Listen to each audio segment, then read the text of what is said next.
إذا جاء نصر الله والفتح ورأيت الناس يدخلون في دين الله أفواجا فسبح بحمد ربك واستغفره إنه كان توابا. تكبير.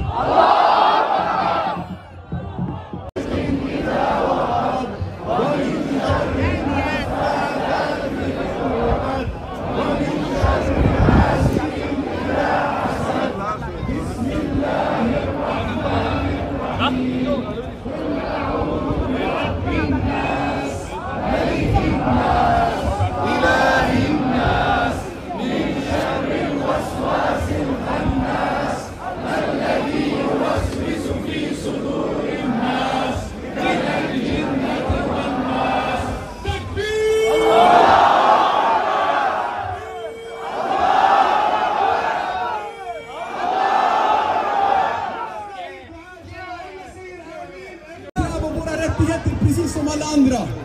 Och filosofen Slavoj Žižek säger att man mäter ett lands demokrati genom hur de behandlar minoriteter. Så Sverige, hur behandlar ni svenska muslimer? Hur behandlar ni svenska romer? Hur behandlar ni...